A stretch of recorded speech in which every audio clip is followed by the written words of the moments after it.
একদিন আল্লাহর নবী হজরত সুলাইমান আলাহিসাল্লাম বসেছিলেন এক বিশাল পাথরের উপর। তার সামনে বিস্তৃত এক উপত্যকা, যেখানে জীবন নীরবে আল্লাহর প্রশংসায় মগ্ন। চারদিকে তিনি শুনছিলেন পাখিদের তাসবিহ, গাছের ফাঁকে বাতাসের শো শো শব্দ, আর বালুর ভেতর পিঁপড়াদের ক্ষীণ চলাচল।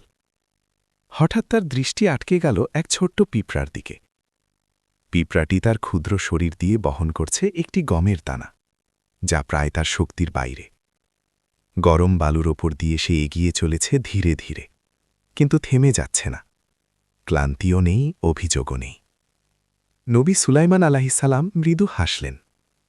দয়ার কণ্ঠে তিনি জিজ্ঞেস করলেন, হে পিঁপড়া, তুমি এক বছরে কতটুকু খাবার খাও?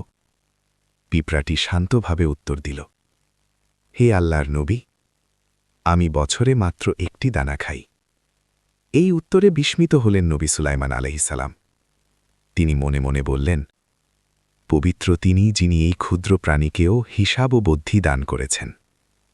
তিনি ভাবলেন, আমি দেখতে চাই কিভাবে সে একটি দানা দিয়েই পুরো এক বছর বেঁচে থাকে।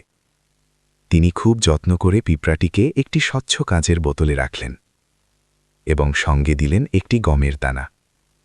তারপর বোতলটি বন্ধ করে নিরাপদ স্থানে রেখে দিলেন। এক বছর কেটে গেল। দিন এলো, রাত গেল। সূর্য উঠল, সূর্য ডুবে গেল। গরম ও শীত পালা করে এলো। অবশেষে একদিন নবী সুলাইমান আলাইহিসসালাম ফিরে এলেন। তিনি বোতলের দিকে তাকিয়ে অবাক হলেন। পিঁপড়াটি এখনও জীবিত, বরং চনমনে ও সুস্থ। কিন্তু বিস্ময়ের বিষয় ছিল অন্য জায়গায়। গমের দানাটি পুরোটা খাওয়া হয়নি, অর্ধেক খাওয়া, অর্ধেক অক্ষত। তিনি বোতল খুলে বললেন, হে পিঁপড়া, তুমি তো বলেছিলে বছরে একটি দানা খাও, তবে পুরো দানাটি খাওনি কেন? পিঁপড়াটি মাথা তুলে বলল, হে আল্লাহর নবী, যখন আমি আল্লাহর জমিনে ছিলাম, আমি জানতাম আমার রিজিক আল্লাহর হাতে। তিনি আমাকে কখনো ভুলবেন না, এই বিশ্বাসে আমি পুরো দানাটি খেতাম।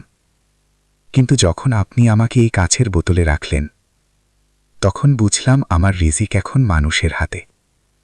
আমি ভয় পেলাম, যদি আমাকে ভুলে যান, তাই ক্ষুধার ভয়ে অর্ধেক দানা রেখে দিয়েছি। এই কথা শুনে নবী সুলাইমান আলাইহিসসালামের চোখ ভিজে উঠল।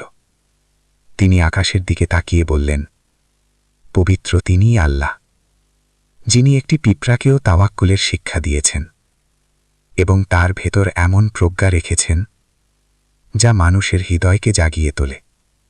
তারপর তিনি বোতল খুলে দিলেন। পিঁপড়াটি ফিরে গেল আল্লাহর জমিনে, স্বাধীনভাবে। আর আমাদের জন্য রেখে গেল একটি চিরন্তন শিক্ষা, যে আল্লাহর উপর ভরসা করে, আল্লাহ তাকে কখনো ভুলে যান না।